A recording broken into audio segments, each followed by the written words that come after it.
Here we go. We are off and rolling with Caleb Calhoun. I am Dave Hooker, and we welcome you to the program as we are loaded for bear. It is a Tuesday. John Adams will join us very shortly, so looking forward to that. And we've got a lot to talk about, as you might imagine, we look back on the season, and we will talk about some of the dumb decisions that are out there. First of all, I ask you, Caleb Calhoun, how are you, sir?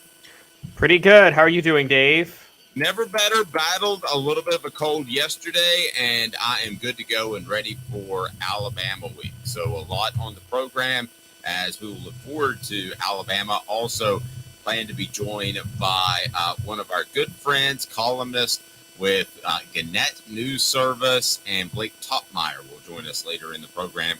Can Tennessee win with just defense? I don't think that they can. I think they're going to have to score a few more points, so we shall discuss that.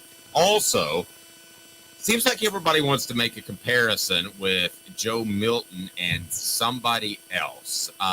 We've heard the comparisons basically the same as Hendon Hooker. That came from Nick Saban. Also, we've heard that Joe Milton is Cam Newton at the Knoxville Quarterback Club. I don't see him being any of those guys. Somebody I had to pick Newton. Also, James Pearce was named the co-defensive lineman of the week. Congratulations to him. Dee Williams named co-special teams player of the week. And Brock Bowers' injury, what that means for the SEC East. It means more than any other tight end that I could possibly think of.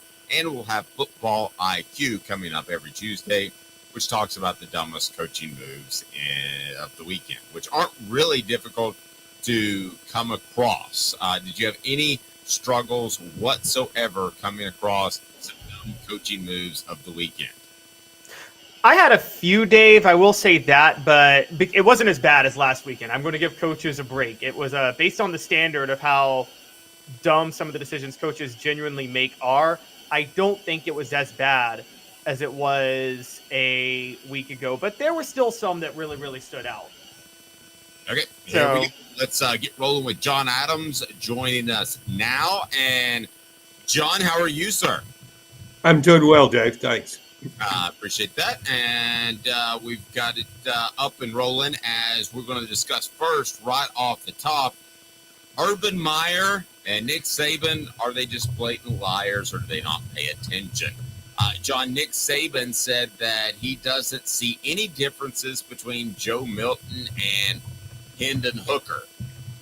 What are your thoughts? Well, they're both human. Other than that, well, let's face it. I mean, we talk about Caleb likes to bring out dumb coaching moves. What if we did a segment on coaching lies? All coaches lie. It's just part of the gig. They have to lie. They say great things about opponents. They say things that aren't true. They say things about their own players that aren't true. Go back to preseason when Tennessee, the Oregon transfer, Dante Thornton, the wide receiver, was made out to be the second coming of Randy Moss. He can barely get on the field even when Tennessee loses its best receiver in Brew McCoy to injury. That's just the way the game is played.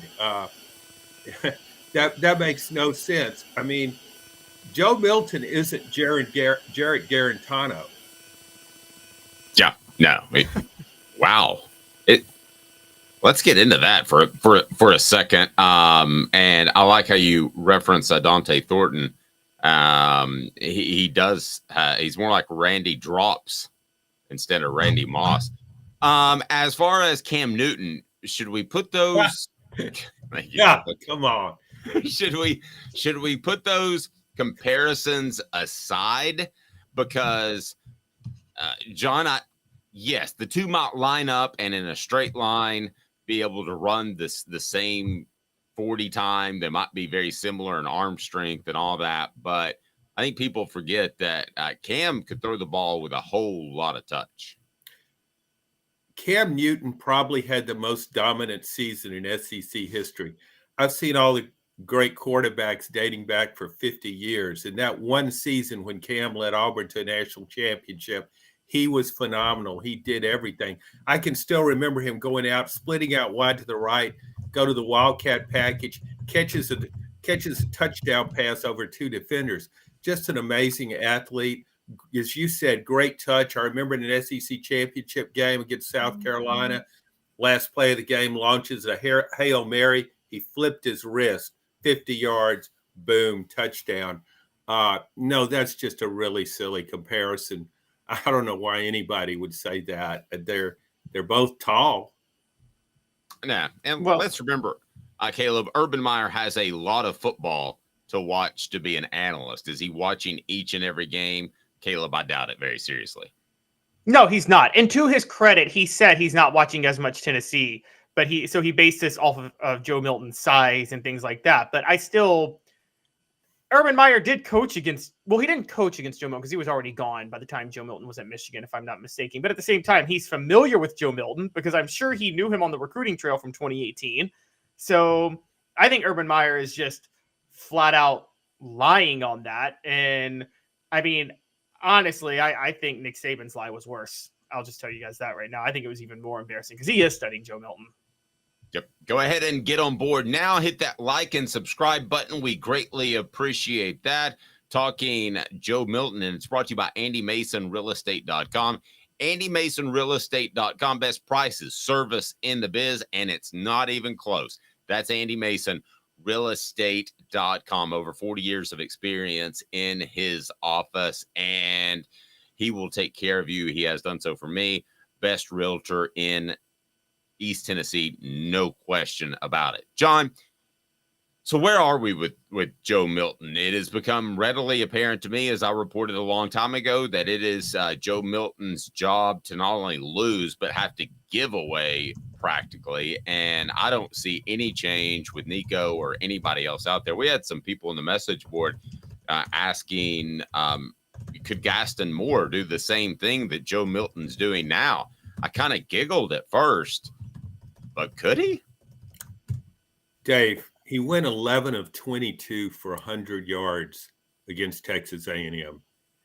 He threw a perfect interception to an A&M safety in the end zone when Tennessee was knocking on the door and trying to put the game away. He made 2 boneheaded plays on the sidelines. Once when he just ran out of bounds, when a first down was hanging in the balance and he just drifted to the sideline, almost as though there was a magnetic pull forcing him to go there. And then all of a sudden, at the last minute, he decides to throw the ball before he goes out, and he throws it to a player out of bounds. Then there was a play where Tennessee the other team was obviously offsides. Fans have become attuned to that. Okay, they're offsides, free play. What does he do? He runs out of bounds. Then there was bizarre play when he had contact on the sideline, is standing over defender. I don't know why he wasn't called for unsportsmanlike conduct. He was taunting the player.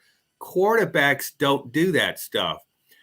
Wide receivers do, DBs do, but quarterbacks just don't do that kind of thing. I don't know how much worse he has to be for Tennessee not to make a change, unless maybe Nico's not what we were led to believe he is. May I say, Caleb, that I said this, and I'm not trying to break my arm, pat myself on the back. It would take something massively huge. Maybe it was last week, but I don't think it was even that big for Joe Milton to lose this starting job. Maybe you can back me a little bit on that. I said that in the preseason, it would take something monstrous for Joe Milton to be replaced by Nico. But I'll ask you the question. I mean, could Gaston Moore do the same thing that Joe Milton's doing right now? Yes, he could. And again, this goes back to my biggest criticism of Heupel's talent evaluation. To ever think Joe Milton was better than Hendon Hooker. And John, that's where I wanted to get with you was, what was dumber, Urban Meyer comparing Joe Milton to Cam Newton, or Nick Saban saying Joe Milton is no different from Hendon Hooker when Nick Saban's watching Joe Milton? No, Nick Saban clearly wins the dumb contest. But you got to keep in mind, what are these coaches trying to accomplish there? I mean, Urban Meyer's not a coach right now. Maybe he's trying to, I don't know, just be a nice guy or something, being complimentary before a Tennessee crowd. Who knows what? But how you could seriously say that is beyond me. But for Nick Saban to do it, but Caleb, you know how coaches are getting ready to play a game. I mean, they lavish praise on every opposing player. I remember one time I listened to Vince Dooley press conference. I was in Athens, Georgia, and Georgia was getting ready to play an FCS opponent. Not a good FCS opponent, a bad FCS opponent. And he honestly made that team sound like the New England Patriots at their highest peak in dynasty days. That's just what a lot of coaches do. And apparently that's what Nick Saban's doing. He's going old school with lavish the opponent with praise. And I don't know what that accomplishes, but good for him. Like if he said something critical, that would fire up Tennessee. Like if he told the truth. Well, you don't have to criticize. Just don't lie. Just say they play great defense and they can move the ball on the ground and they're a threat. But you don't have to sit there and say Joe Milton is the same as Hendon Hooker. And again, and Dave, you've covered football, so this goes back to Josh Heupel starting Joe Milton over Hendon Hooker 2 years ago. Are coaches seeing something in Joe Milton that we as fans just know is not true? Is there like some coach love with Joe Milton? John, along those lines, I think it's pretty simple now. The guy's probably a really good practice player. But when the lights come on, he's a different guy, reactionary and upstairs. Yeah, I've heard that Joe Milton does fine in practice, does well, and yeah, preparation and those kind of things. But let's face it, I mean, the best players answer the bell. They raise their game. Of course, I mean, Tom Brady was the very best at that. But I don't see what I don't understand about Joe Milton, and it goes back to 2 years ago. One of the most flagrantly bad decisions I've ever seen on a football field was when he ran out of bounds against Ole Miss on the last play of the game. I mean, you're losing. You got to just chunk it in the end zone, hope for an interference call, hope for the best. But just the lack of field awareness, and maybe that doesn't show up in practice. But I rack my brain a little bit because Caleb asked me about a week ago, is there a player that was better in practice than he was in games? And one I came up with was Brent Schaefer, who was as good as Eric Ainge perhaps in practice at times, especially with his athletic ability, but he was not nearly as good in games as he was in practice. He was really good with a baseball bat as he was approaching other college students, John. Hey now. Yeah, he could, not a big guy, but he could hit the long ball, so to speak. Chicks love the long ball. Except they also love Derek Jeter, who's the most overrated player ever and couldn't hit the long ball, but different story. You will shut your mouth now. That's a permanent ban material there, isn't it, Dave? I know where you live. I will be at your house by the end of the day. All right. He's not a top 5 Yankee of all time. He does a nice commercial, though. He does. All right. James Pearce named co-defensive lineman of the week. Dee Williams named co-special teams player of the week. That leads us to today's tough question. And today's tough question is right now. Today's tough question. Take a side. Take a stand. The Dave Hooker Show. A presentation of offthehooksports.com. Basically the halfway mark. You got a bye behind you. You got a tough road to hoe. So I'm going to ask today's tough question as this, and it's pretty easy. Who has the biggest impact on all of Tennessee's football team for the remainder of the season?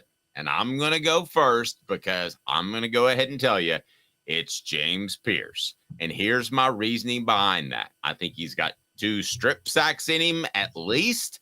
I think he is a phenomenal player that's been compared to Leonard Little and former players like Spencer Riley and Fred White have backed me on that.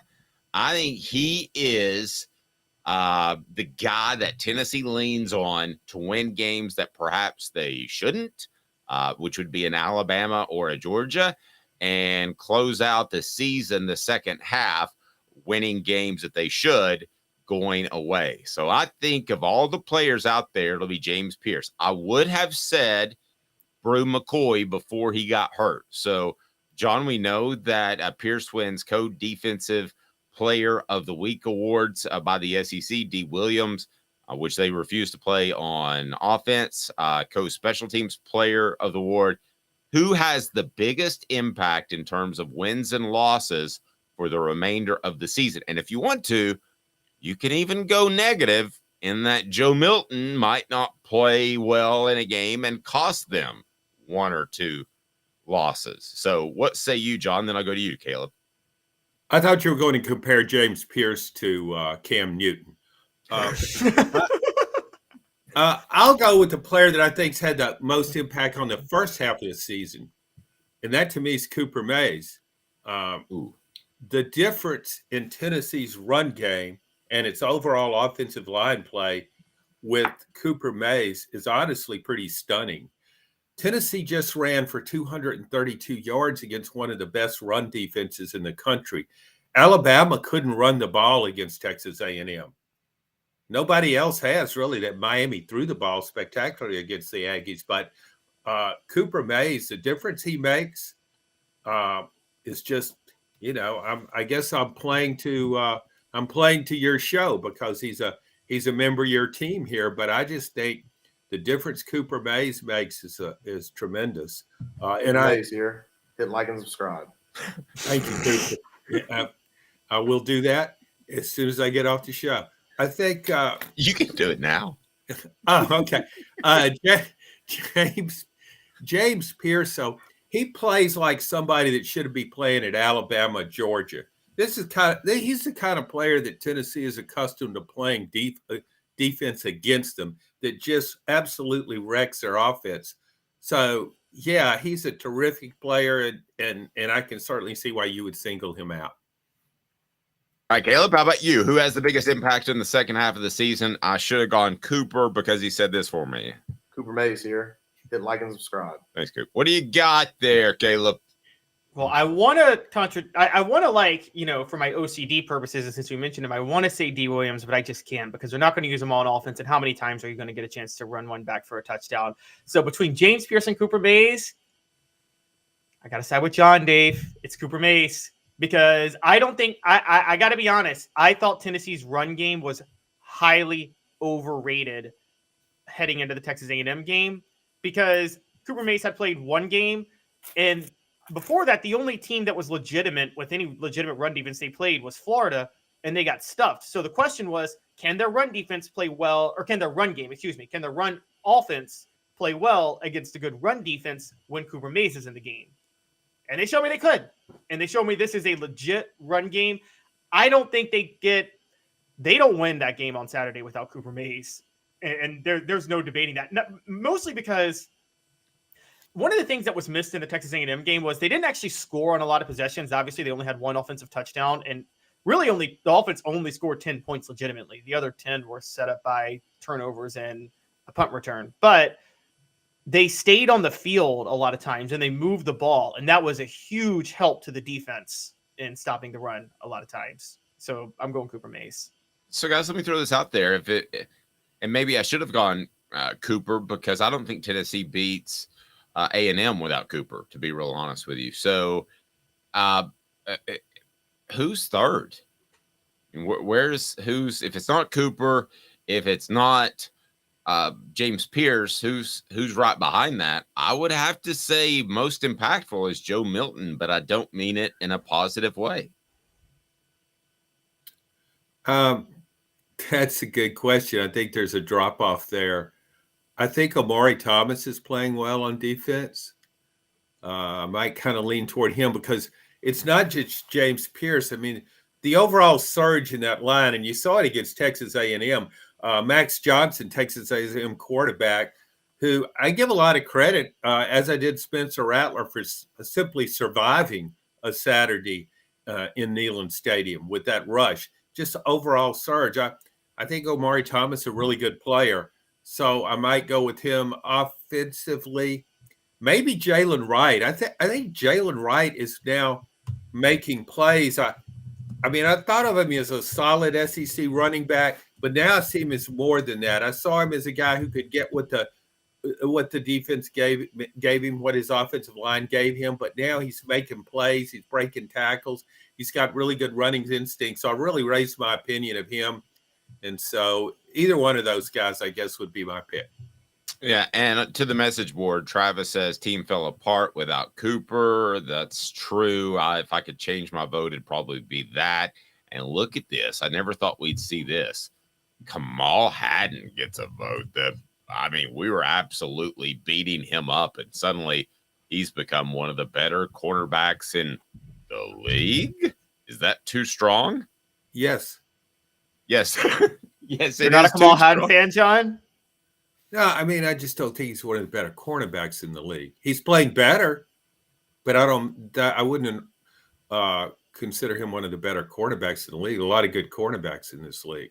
I think it does reflect what a pass rush can do for your secondary. Yep, it does. Absolutely. And we also have to take one of the things we have to do.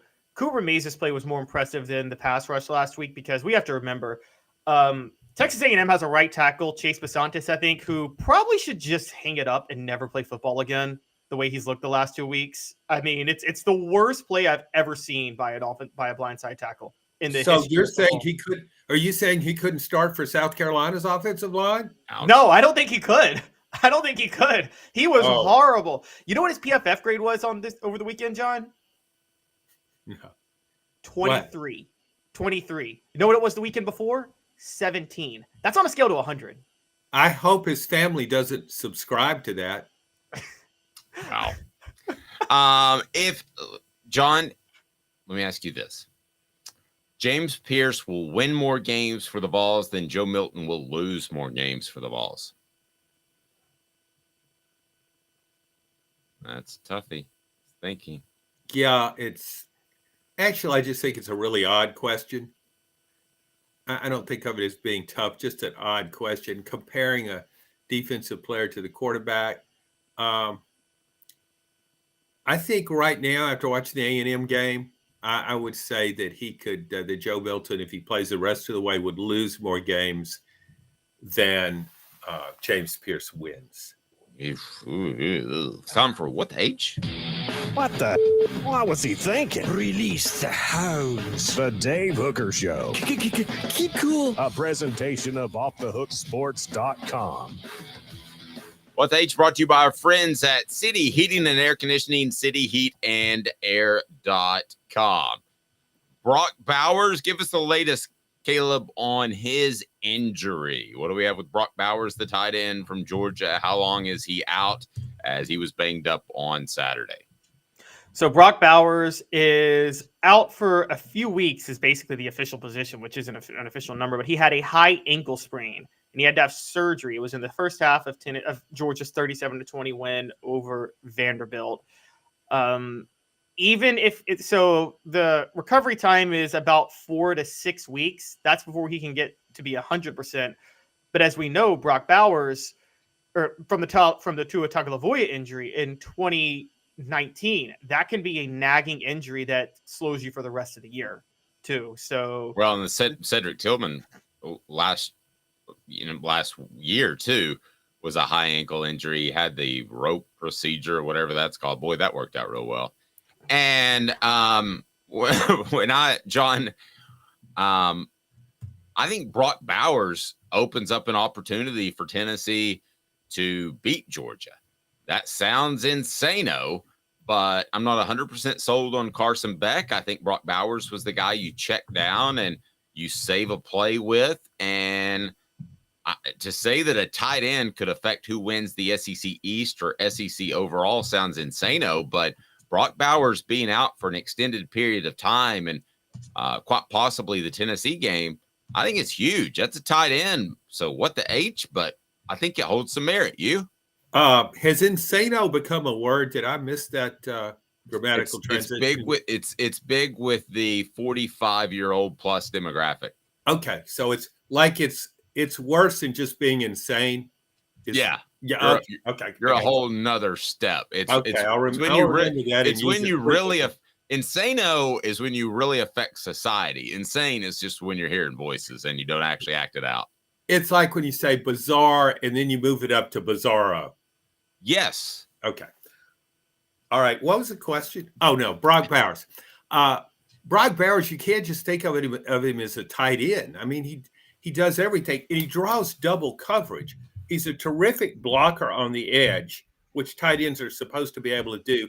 Has the best hands in the league. Can run. I hadn't seen anybody catch him yet. He runs like a wide receiver. If you put him in the backfield, he might be Georgia's best running back. That's all that Georgia loses. Everything is built around him, and he is the player that opposing teams scheme for. I mean, Brock Bowers is so impressive. I kind of wonder if maybe he said, I'll do the surgery on myself right here on the sidelines and fix this and come back and play in the second half. He's Superman. So does this – it gives Tennessee hope? You bet it does. It gives everybody hope on Georgia's schedule. Georgia can't afford to sleepwalk through a game like it did at Vanderbilt's construction site Saturday. He's got, they've got to tighten things up and play every game as though that championship really is on the line, because he's a big loss. It helps that Ladd McConkey has returned to health at wide receiver. Without the two of them, they would be more vulnerable than ever. But that's a big loss, and it's a big loss for college football. I love watching that guy play. Great. Caleb? Yeah, John, I would add that before I ask you my question, that I'll tell you both. I think the scariest part for Georgia about Brock Bowers getting hurt is it forces Mike Bobo to use his brain again. And that's going to be really rough. But I will say, John, do you think that they could even – are we sure they're going to be undefeated even before they get to Tennessee? Like, I know whatever you think about Billy Napier in Florida, they're coming off a bye in 2 weeks. So will Georgia. That game's in Jacksonville. Then they have Missouri, and then they have Ole Miss. Without Brock Bowers, if they play down to any of those opponents, they could slip up, couldn't they? Certainly against Ole Miss. You got to keep in mind, Georgia's defense, this Georgia defense is not last year's defense, and it's not the 2021 Georgia defense. Georgia is not as good at what it doesn't have the running back depth or the overall talent at running back that it had in either years. And it doesn't have Stetson Bennett to make just game-turning plays in the clutch time after time. And now it doesn't have Brock Bowers. I thought when you have a player like Brock Bowers on your bad days, on those off days, when you're kind of drowsy, wandering through all that construction going on at Vanderbilt Stadium, trying to not hoping nothing falls on your head. When you're going through all that, you can depend on Brock Bowers. You certainly saw that again, the win over Auburn, a come from behind win over Auburn. This is a huge loss. Other than losing a quarterback, there's no bigger loss in college football to me. Did you hear the latest that Vanderbilt did get a title sponsor for their stadium? It's going to be the Lee Construction Stadium. I love that. I thought they might call it, maybe instead of the, how Florida became the Swamp. I wonder if Vanderbilt Stadium could become the Crane. It's very nice. It's very nice. So for those that don't know, Vanderbilt refurbishing their stadium instead of blowing it up, which they should. And the stadium is undergoing construction during the season, which is usually frowned upon. You like to get that done before the season begins, but good for Vanderbilt. They've got a whole new way of going about things. Let's just work on it. Maybe they could start wearing big orange construction caps instead of helmets, John. Yeah, wear those yellow construction helmets. They are yellow and black or gold and black. So, yeah, it's an atmosphere killer. There's no doubt about that. Another atmosphere killer. Can you imagine Ken Seals, Vanderbilt's quarterback, is trying to quiet the Georgia crowd there so he can call plays? It's down there in the end zone. Back to Bowers. G. Smith says Bowers only accounts for 26% of his passes. Don't drink the Kool-Aid. Okay, I see that number, but 26% for a tight end is a lot. Number one. Number two, he is also getting other people open by drawing extra attention, right? Yeah, the whole receiving core benefits from his very presence. And I will say that Georgia has another good tight end in Oscar Dell. He's a promising player, but he just can't do all the things that Brock Bowers can. Neither can any other tight end in college football. No, Well, I mean Brock Bowers is a special talent. Sorry, Caleb. Yeah, that's what I was going to say. There's 5 stars for depth, but then there's special players that go beyond just your average 5-star. Eric Berry wasn't just a 5-star safety. He was a special safety, and there was no 5-star safety that could just come in and replace him if he got hurt at Tennessee. And that's a really good call. And you're talking about an Eric Berry who was honored the other day, is that he wasn't just a safety. Like Bowers isn't just a tight end. I mean, Eric Berry, you could have put him at running back. He could have played anywhere on the field. You could have put him at linebacker. He could play cornerback. Played quarterback in high school. He's the kind of guy that just impacts a game no matter where he is. And one of the biggest collisions I've ever seen in college football was between him and Tim Tebow there in the swamp. But yeah, you're right. Those kind of players, though, they don't come along every year. Hey, John, I want to get off topic for a half second. Who is the best player that you covered that was also he was a great player, but he was a great person? Because we discussed last week, mine was Eric Berry. He had to answer questions because he didn't really have a quarterback that could do so in place for most of his career, and they weren't good. And he always came out there and he answered the questions. But you've covered the Steelers, you've covered other teams. Who is the best dude out there that was also a very, very good player?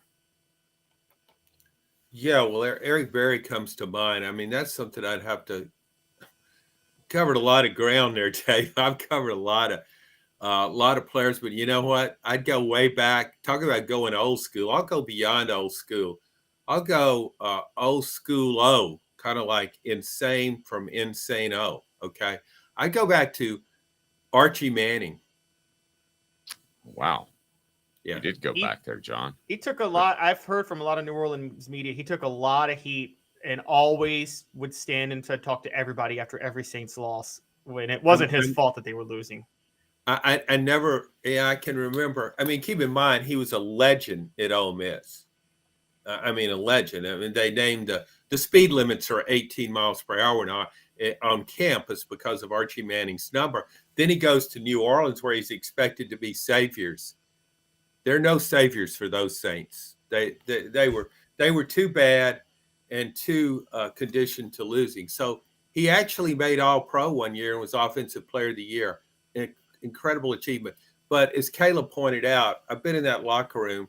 It was almost like everybody else was gone. It was after another Saints defeat. Never had a winning season when he played. And there'd be little kids running around in the locker room. And there was Archie Manning there at his cubicle talking to some guy who might be working for a student paper. He never, ever changed. He was that way, loss after loss, game after game, season after season. And also, he's one of the best storytellers of any football players I've ever been around, in the sense that he had a great memory for details. And one of my favorite conversations with him was talking about all the weird stuff that happened with the Saints.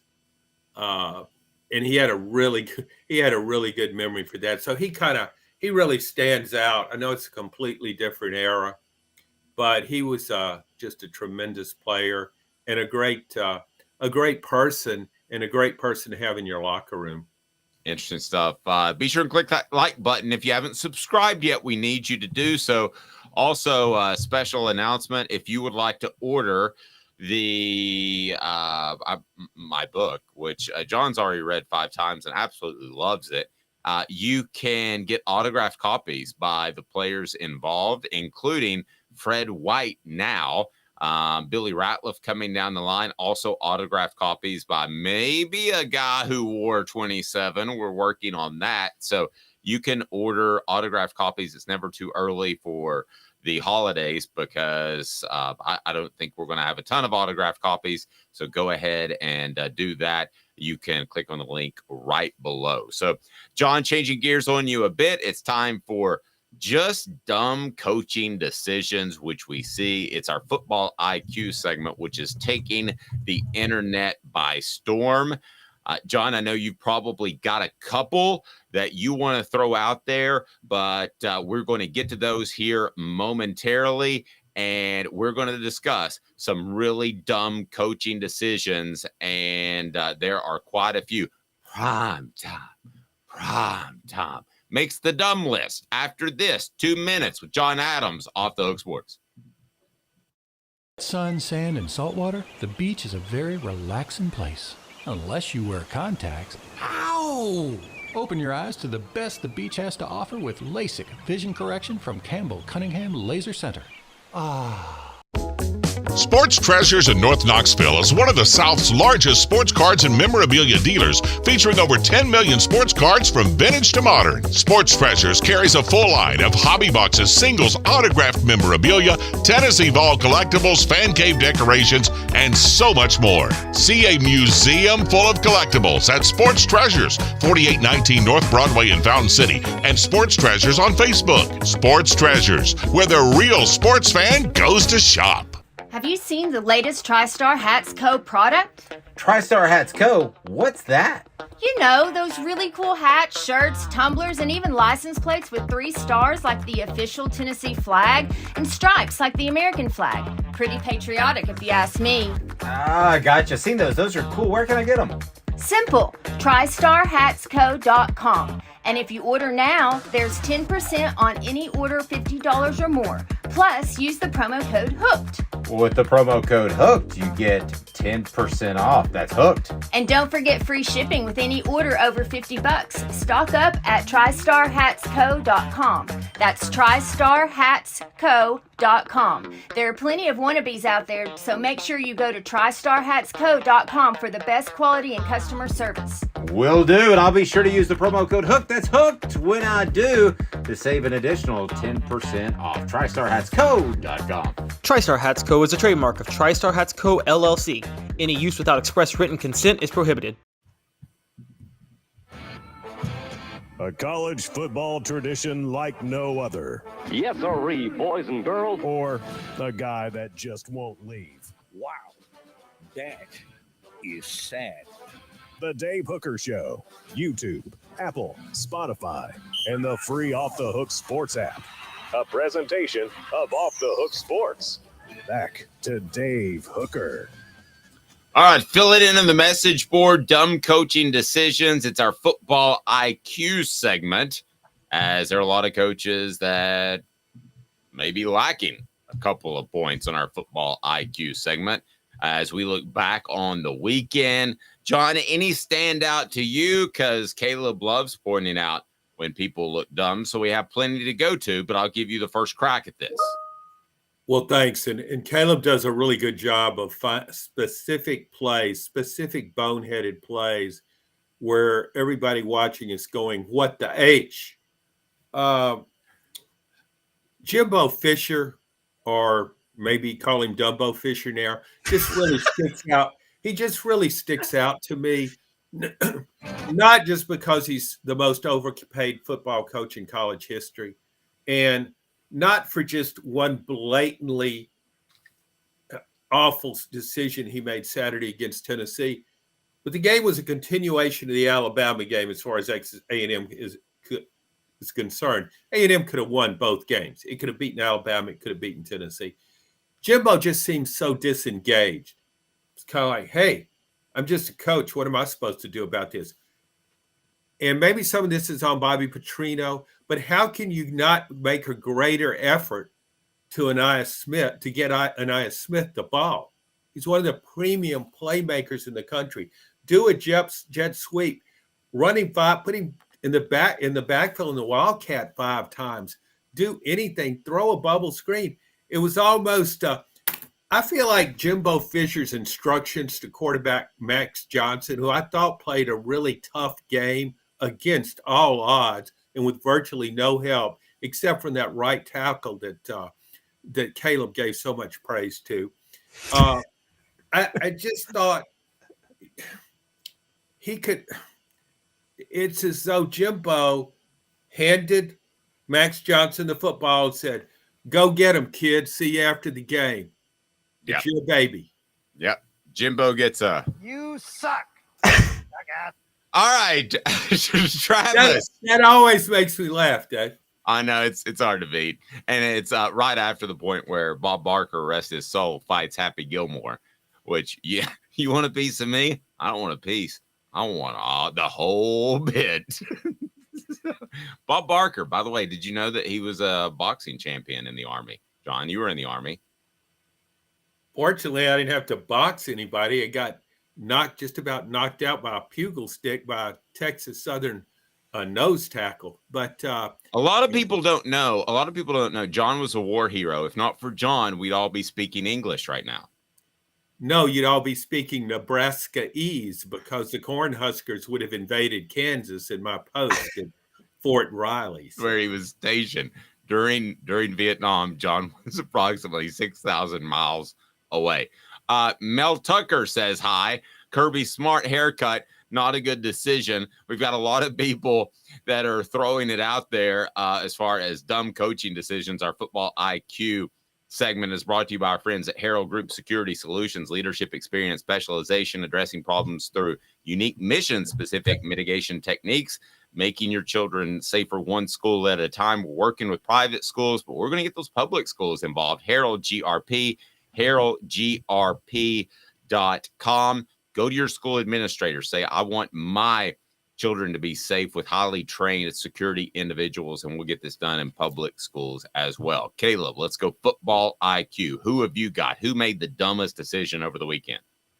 Well, do you want me to start from the least dumb or from the dumbest? Because I could the least dumb, not least dumb, but I kind of wanted to transition off John because Jimbo Fisher is on my list.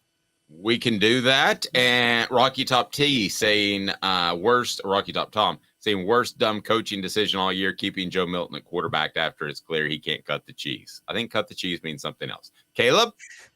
Okay, so John, I'm with you. Now, there was one I almost considered, and it was, remember the 4th and 2 where Max Johnson tripped? And that was very reminiscent of the Arkansas run play where Clint Sterner tripped because why would you call a stretch run play? Why wouldn't you just go straight up the middle or a play action or something? They call it a stretch running play to the left, which when you have the best edge rushers in the SEC, and you call – I couldn't figure that out. But Jimbo Fisher mainly made the list because it's almost halftime. Texas A&M is up 10-7. There's 1:30 left in the half, and Texas A&M has all 3 timeouts left. Jimbo Fisher decides it's 4th down. I'm going to let the clock run all the way down, and then I'm going to just play for halftime and waste a possession. I don't understand coaches not thinking possessions don't matter in college football. You suck, you jackass. That's what I mean. He just seems disengaged. Like, I really don't care. We'll just let that clock run. I got nothing for now. Yeah, totally a loss. Now, the other one, I wanted to know what you guys thought about this, but I did not mind Dan Lanning going for the win at Washington late. I talked about it yesterday. I said, look, if you play percentages, if you're on the road in an environment like that, you have a better chance of converting that 4th and 3 than you do of winning in overtime. I do mind him not going for the field goal at the end of the first half against Washington, Oregon and Washington. It was 22-18. Oregon was going to get the ball to start the second half. They were averaging 5 yards a carry. They get inside the red zone, and they throw it 4 straight times, a la Butch Jones against Florida in 2017. And I thought, 1, you got to run it once or twice. 2, you kick the field goal in that situation knowing you're going to only be down by 1 and get the ball to start the second half. That was just next level done by Dan Lanning. Caleb, don't you think we coaches get caught up in a game where offense prevails and they just think, can't win with field goals, got to score a touchdown every chance we get. They pretty much disavow any use of the field goal kicker. I have noticed that, and it seems to be a trend. I noticed it in the NFL as well. It just seems like they're passing on pretty easy 3-point field goals instead of They think they can get it further down the field and score touchdowns. I get it. I mean, you don't want to be in the red zone kicking field goals, but I mean, 3 points is 3 points. Last I heard, whoever scores the most points wins. And possessions are possessions. You're getting the ball to start the second half. And if it's a game of touchdowns and you're only going to be down 1 after kicking this field goal, take the points in that situation. I think it's particularly at the end of the half, it's a momentum buster when you don't get anything out of a drive. It's a last-ditch drive, and so I agree with you. I would have kicked a field goal there, and then I got the ball back, and you sell that to your team. Hey, we've got the momentum. We've cut the lead to 1. We're going to get the ball. Let's go get them. Exactly. Caleb, who else made some dumb coaching decisions? Wait, is that a that's crazy or a you suck? Oh, well, that's definitely You suck. yeah.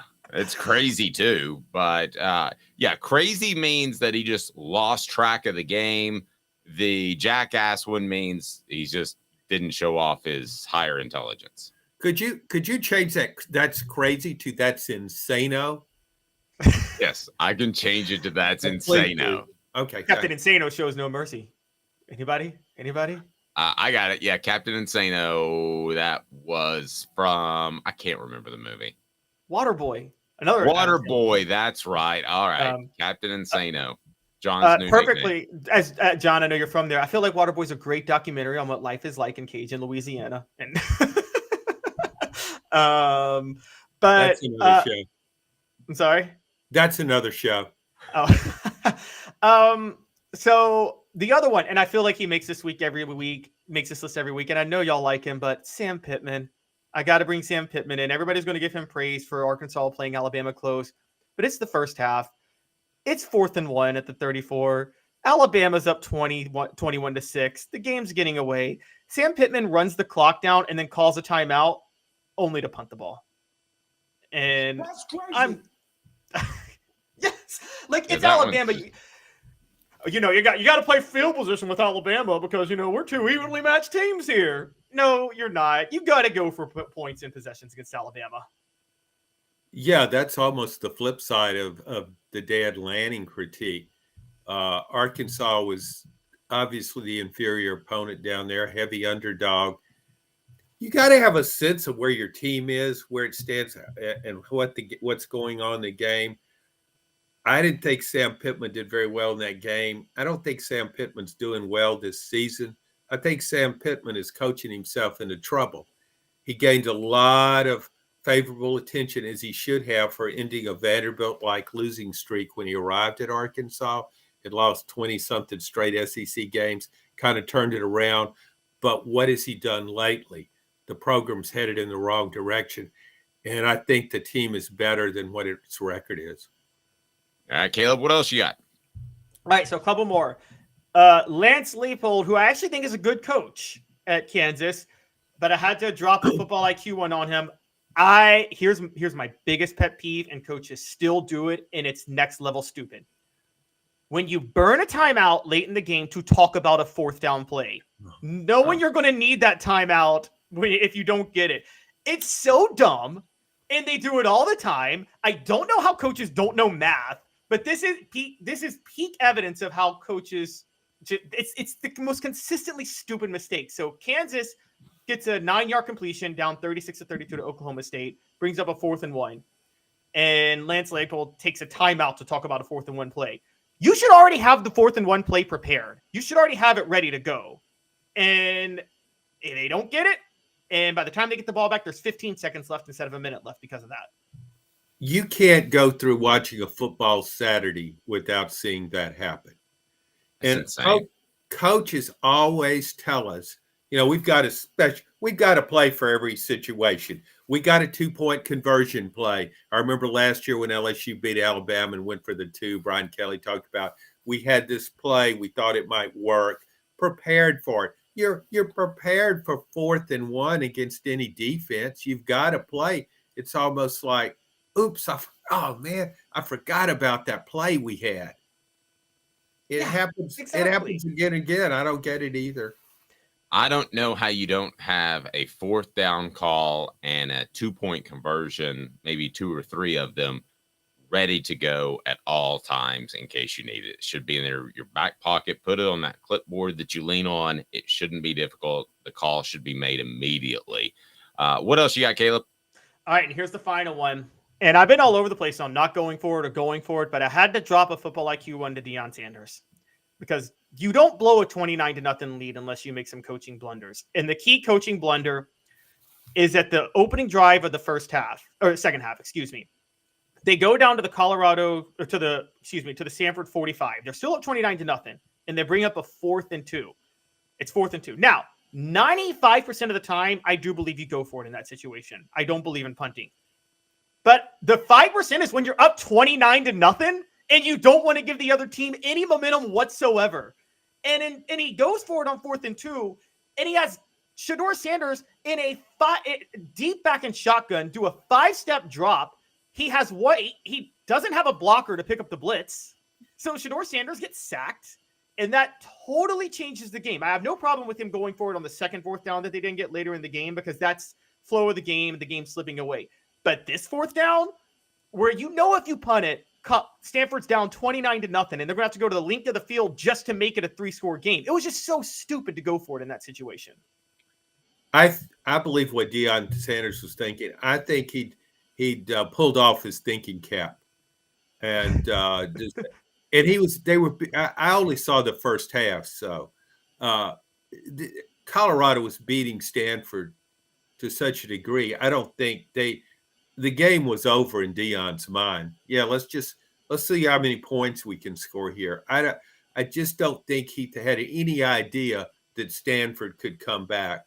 Now he does. Yep. Yeah. And the other point of this, and I just want to point on the message board, is also leaving Travis Hunter on so many plays on the field and then being shocked when he's just back off injury and that he's not going to get burned on defense when you're doing that. Of course he is. Yeah. Now, one, Travis points out real quick that I want to address. Absolutely hate the fact on 3rd and 15 we call a run play. Hasn't worked yet. Almost did against A&M. Still didn't work. It almost worked. I don't think at that point you're even trying. This speaks to Joe Milton. I don't think you're trying to convert. I think you're trying to play a field position game. And Josh Heupel, John, that's not his nature. So he had to wince a little bit when he had to call that play. Well, let's face it. We talked about a lot already. But Joe Heupel is having to scheme around Joe Milton. Josh Heupel. He's having to scheme around a depleted receiving core.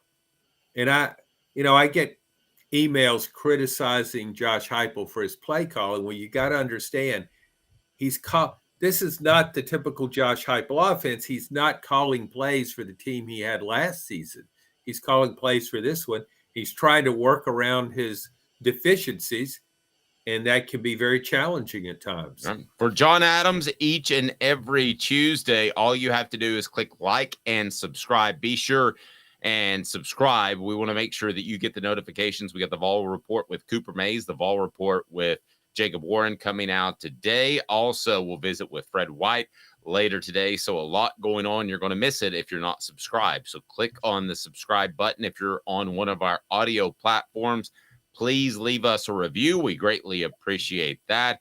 Coming up, we'll visit with Blake Toppmeyer of the Gannett News Service, who John knows as well. And so we've got a lot going on. Anything I should ask Blake to try to stump him, John?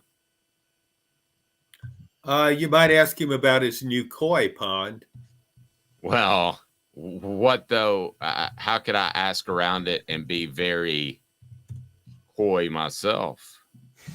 Like that. How about this? Or was I just Blake, fishing for a good joke? Let's kill that one, Dave. How about if you say, Blake, I heard you had a koi fish that was almost it's almost Cam Newton-like. Tell us about that. Thank you, John. Have a great day, sir. I appreciate it. Take care, guys. John Adams of the Knoxville News Sentinel. More to come, including Blake Toppmeyer. And we'll get into the Brock Bauer discussion just a little bit more. How much does that open the SEC East? And Josh Heupel, can he beat Alabama with defense and a very conservative offensive scheme like he did against A&M? I tend to think not, but we shall see. 2 minutes back with you. He's Caleb Calhoun. I'm Dave Hooker, Off the Hook Sports. Got cataracts? We can fix that. Never miss another moment. With a little help from Doctors Campbell, Cunningham, Taylor, and Hahn at cctis.com. Hi, I'm Rick Terry, and we at Rick Terry Jewelry Designs pride ourselves in the highest quality craftsmanship from a family-owned business here in Knoxville for over 35 years. At Rick Terry Jewelry Designs, we also take pride in being an affordable option for all your game day accessories, especially those fire opals. At Rick Terry Jewelry Designs, we want to be your jeweler every day and especially on game day. Go Vols! Hi, Mike Davis here with City Heating and Air, reminding you to always dare to compare. Our team provides quality local heating and air service, installation, and maintenance across East Tennessee. We use only the best equipment like American Standard heating and air conditioning for your residential, new construction, or commercial needs.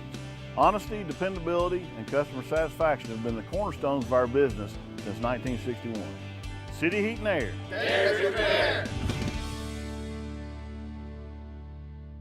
These mountains hold and defend a spirit far better than moonshine. A drink that holds flavor, that becomes necessity. A hard cider made and relished by folk who are as hearty as they are legend. A refreshment that can only be found in one place.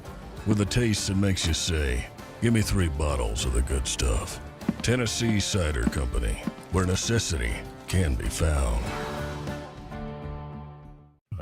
Who's this guy? Hello, who is it? The Dave Hooker Show, Who? a presentation of Off the Hook Sports. What? YouTube, Apple, Spotify, and the free Off the Hook Sports app. Back to Dave Hooker. All righty, here we go. Back and asking you on the message board, who has the biggest impact in the second half of the season for Tennessee? We had some votes for James Pearce. We had some votes for Joe Milton in a negative fashion. Who else did we have votes for earlier on the program? Well, we mentioned Dee Williams, Cooper Mays, and Kind of you has to brought be up, Cooper Mays now that I look at it.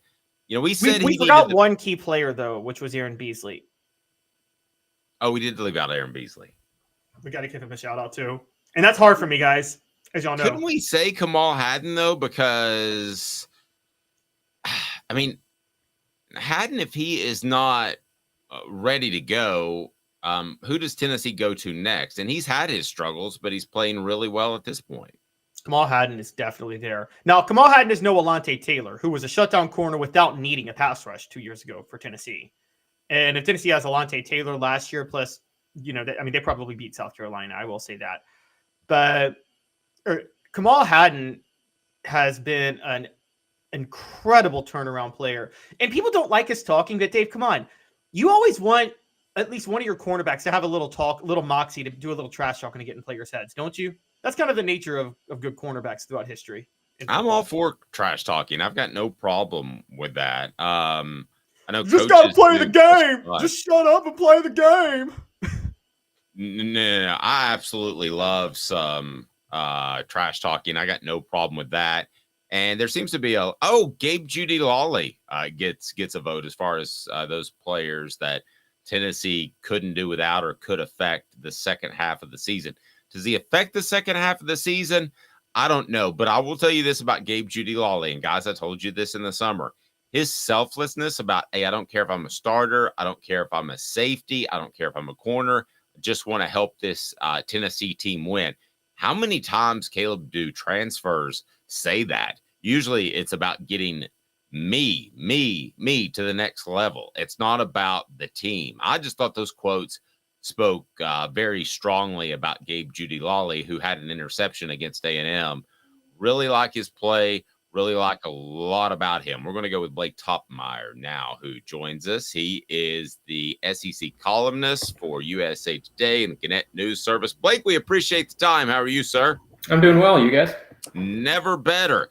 You wrote a column about Tennessee beating Texas A&M with a very different approach than they had last year, and that was a defensive type of game plan, ball control. Seems weird even saying that with Josh Heupel, but they did do that against Texas A&M. Can they do that against Alabama? I don't think so, not to that extent. If you look at the last 8 games Nick Saban has lost at Alabama dating to 2018, in those games, Alabama allowed an average of 41 points to their opponents. And obviously, Tennessee's 52-49 victory last year factored into that. So historically, if you want to beat Nick Saban at Alabama, you need to do it by piling up some points. You need to do it with good quarterback play. There's not many times Nick Saban has lost over the years to an opponent who had a quarterback who didn't play very well. If we think maybe back early in Nick Saban's dynasty, a loss or two to LSU that were kind of those low-scoring grudge matches, sure, those come to mind. But like I said, here in the last 5-6 years, if you want to beat Bama, you got to be scoring. Yes, I remember that 9-6 Alabama LSU number 1 versus number 2 matchup. And I jokingly always question Les Miles' intellect because he was in the Coaches Bowl and voted for the rematch with Alabama in the Sugar Bowl. I'm like, there's no way I'm voting for that rematch if I'm Les Miles. I mean, I cannot believe he did that. But yeah, Blake, this is going to be the craziest thing I'm going to say. Because the storyline all last year, all offseason was Alabama going back to more ball control. But right now, who's a more ball control team? Yeah, I think it's Alabama. I think Tennessee has more of the game manager style quarterback that a lot of us had in mind when we heard Alabama going to play like retro ball, bully ball, vintage Saban ball, Saban dynasty, early days ball. Like we had in mind that like Greg McElroy, game manager type of quarterback. And I'm not equating Joe Milton to Greg McElroy, but I am saying that like of the two quarterbacks, I think Milton is more the game manager sort. I mean, with what Alabama's doing with Jalen Milroe, for better or worse, is they're firing deep shot after deep shot after deep shot because that's what Jalen Milroe does, right? They're letting him run it a little bit. They are getting Jace McClellan involved. He's been running it a little bit better lately. But largely their offense, and we saw this especially against Texas A&M, was fire it deep. And if that doesn't work, fire it deep again. Alabama's taking the shots because they feel like they have to take the shots. I don't know if this is the way they expected necessarily to have to play. And with Tennessee, they're built around their run game. And it does feel like, more of a ball control game manager type of style. What do you think of Jalen Milroe at this point? I know it was really herky-jerky the way they found him. I know that he had, I think, I'll have to look it up, but I think it was 28 turnovers in a game last year. But when you look at him, Blake, do you feel like Alabama has found their quarterback and that his upside is pretty good? Or do you think they're just kind of biding time until somebody else emerges, maybe even next year, maybe a freshman, whatever? Do you like Milroe's upside? I like it better than anybody else that they have. I'll say that. Like there's no one better lurking in the shadows on this team. We saw that in the South Florida game. I'm not going to say that was like intentional Nick Saban genius type of thing. Like sometimes we sort of kind of box ourselves into a corner in an attempt to describe everything he does as genius. Like they made a change for whatever reason after losing to Texas. I think they wanted to see if they had something better. And that game against USF proved they didn't. Like Ty Simpson's not better. Tyler Buckner, I don't even know why we needed to see it. If you watch Notre Dame the last couple of years, Tyler Buckner wasn't better, but we saw it against South Florida. He's the best they have. And he does do a number of things pretty well. Like he throws an elite deep ball. Like if there's one thing I think he does better than Bryce Young, it's throw the deep ball. I mean, Bryce Young was fine throwing it deep, but that wasn't really like Bryce Young's calling card. So he does have that. He has the breakaway speed. Bryce was really nimble in the pocket, made just brilliant plays on the move. He's kind of the magic man back there. Milroe's not like that. He's not going to, move around in the pocket as much. But if he wants to break it and go, I mean, he's got better straight line speed than almost any quarterback in the country, probably. So he does some things really well. I thought he maybe was settling in based on the way he played against Texas A&M. Like, you take away one bad interception in that game, which I know you probably shouldn't take that away. That did happen, right? It could have been costly. It wasn't. But aside from that one play, I thought he played very, very well in that win against Texas A&M. And then I thought he played well in the first half against Arkansas on Saturday. He didn't do much in the second half, and that's part of the reason why Arkansas was able to get back in that game. But I think that's sort of going to happen when you have a quarterback who so much of their skill set is based around throwing it deep. Like, they're going to have a half where they disappear because they're maybe not dialing up as many deep shots or not hitting as many deep shots. But yeah, he's the best quarterback Alabama has. Whether that changes, next year, I don't know. But he's the guy for the rest of the way this year. Blake, are we seeing, this is a weird thing to say, but are we seeing Jalen Milroe just get better before our eyes? And I mean that better to the point where he can go from being just a game manager to actually being a guy that wins you games. I mean, from last year's Texas A&M game where I admit I wrote him off immediately because that's one of the worst quarterbacks games I've ever seen by a quarterback in SEC football history. And then struggling against Texas in the fourth quarter this year, it seems like after he came back off the bench, they figured out exactly how to use him. And I mean, are we seeing like maybe next year all SEC potential if he keeps getting better the way he has been? Yeah, I don't know about all SEC, and I would submit a number of Tennessee performances from 2017 to 2020 for that list of worst quarterbacking performances in SEC history over a 4-year span there. They might claim all the top 10 spots from the Jarrett Garantano and others era. But I digress. I think you're right with Milroe getting better before our eyes. I think the misconception after the A&M game, and I may have fallen into this trap too, was assuming he had it all figured out. Like, after watching him really be a driving force to Alabama winning that game on the road, it was really Jalen Milroe, Jermaine Burton, and Alabama's defensive line were the three things they had going for them in that game. So I think the tendency was to think, well, Milroe's got it figured out. He's, stardom is here. I don't think it's going to be like that straight line trajectory. I think it's going to be a little up and down. But I do think it's going to be like that 2-step forward, 1-step backward type of progression from this point with him now. Like, he is getting better. He is improving. There might be moments where it doesn't look like it, but I think he's a undeniably better quarterback now than he was in week 2 against Texas. There was a time where this guy, I think he struggled to read the field. And Alabama's OC, Tommy Rees, I don't think was helping him early in the season either. They weren't doing much to design run with him, which is criminal if you're the offensive coordinator, not incorporating some designed run when Jalen Milroe is your quarterback. And they weren't taking enough deep shots. Now, if James Franklin were here, he would tell us that you can't design play calls where the play is chuck it deep, right? I think the rest of us think like, oh, yes, you can call up some plays where you put your quarterback in position to throw it deep.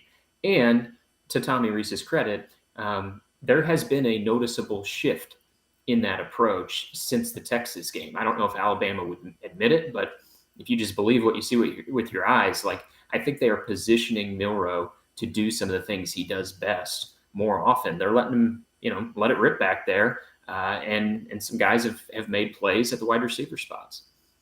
Blake Toppmeyer, SEC columnist for Gannett News Services. Blake, we were kicking this around earlier, getting back to Tennessee for a second. The player that will have the biggest impact, and it can be a positive or a negative in the second half of the season for Tennessee. We talked about Cooper Mays. Of course, Tennessee looks like a different team with him in there. James Pearce looks like an elite edge rusher.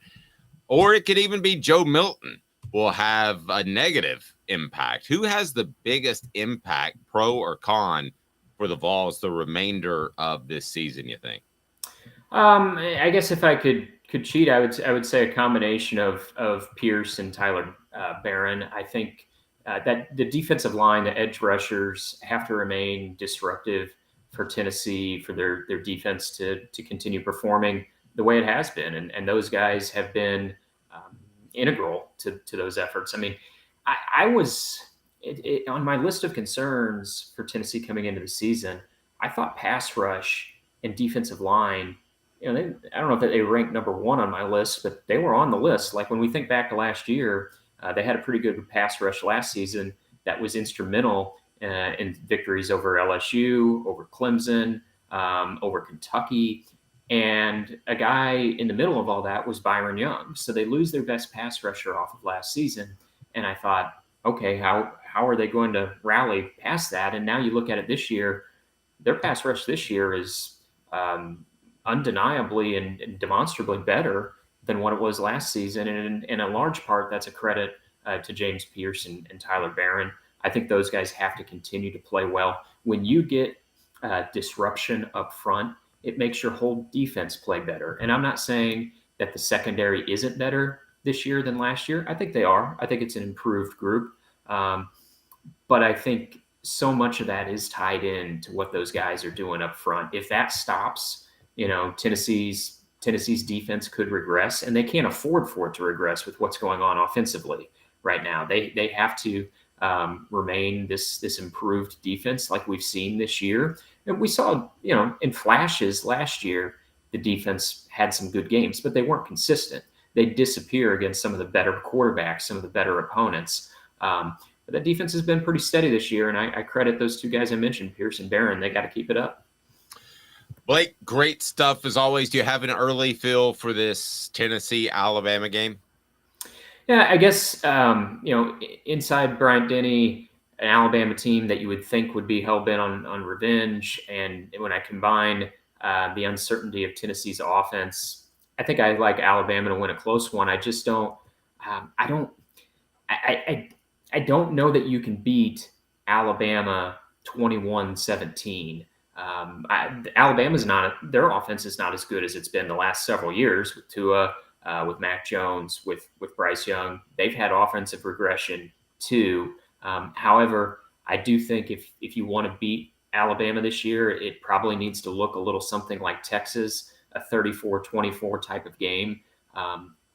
Based on what we saw Saturday, Tennessee may need to win with its defense, may need to win in the 20s. And I don't know that you can do that inside Bryant-Denny. I think Tennessee's defense has to set up a score, either score themselves or they need a strip sack deep in Alabama territory. I think there has to be a defensive play that leads to 7 for Tennessee. Blake, great stuff as always. How do we follow your work? Yeah, you can find me throughout the USA Today network there in Knoxville. You can find me at knoxnews.com. They always do a great job promoting my work. And I'm on X at @BToppmeyer. X, you made the move. You're the first person that said X, formerly Twitter. I like that, Blake. I think this is the first time. I think this is the first time I've done that. I guess for some reason I decided now is the time. I was wondering when I was going to do that myself just over the weekend.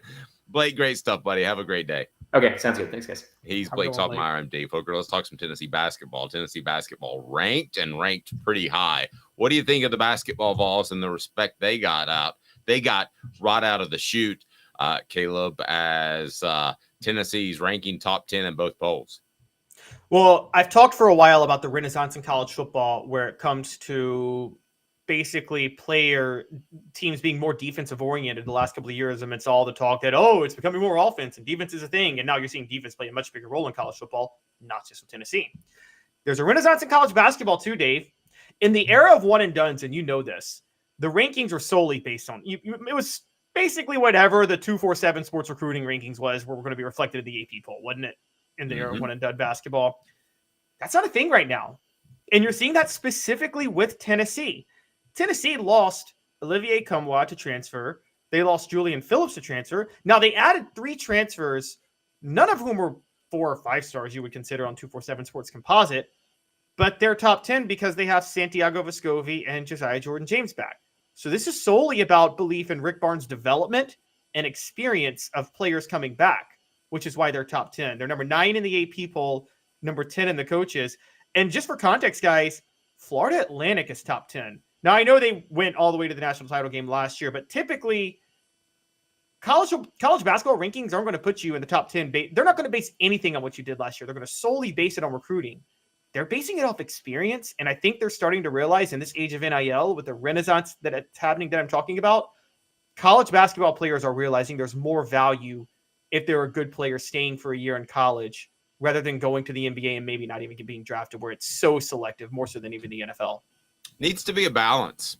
There just needs to be a balance of guys that have been around that want to win for the program, and maybe a guy who steps in and says, this was my best NIL deal. Now, you hope to win him over and that he wants to win for the fans and the fan support that you get at a place like Tennessee or some of the other high-level basketball programs. But there has to be some sort of balance. And I think Tennessee has the, I don't want to call it senior leadership, but the upperclassmen leadership to guide some transfers into a very good season. And I wouldn't want to be Kentucky, because they've only won one championship. Calipari has under his system. That includes his time at Memphis, because I just don't know that they love Kentucky. And then the offset of that is I don't know that they gel as quickly when you have to change over your roster each and every year.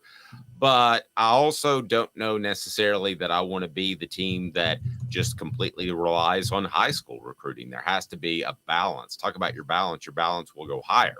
As Zen Sports, the new sportsbook in Tennessee, revolutionizing the way you earn sports betting rewards. That means no more deposit bonuses that turn into deposit nightmares. On Zen Sports, what you see is what you get. And with our cash rewards program, you get a lot of cash. For a welcome bonus, earn an unlimited 5% cash back on your betting volume for your first 15 days when you sign up with promo code HOOKED. That's HOOKED. Unlimited 5% cash back. Keep betting, keep earning with up to 3% cash back on your betting volume every month after that. And refer friends to earn a percentage of their betting volume as cash rewards too. Zen Sports bringing the cash back to Tennessee. So if you bet big on sports, you want to be betting on Zen Sports. Zen Sports betting just got better. Download that app. Use the promo code HOOKED. And remember to support our sponsors. They're right below. That's why we're here. Gambling problem? Call 1-800-889-9789. Must be 21 and over and in Tennessee to bet. So if I give you these choices, a tournament team, Sweet 16, Final Four. And at this point, it's very, very early, Caleb. Where would you have the Vols?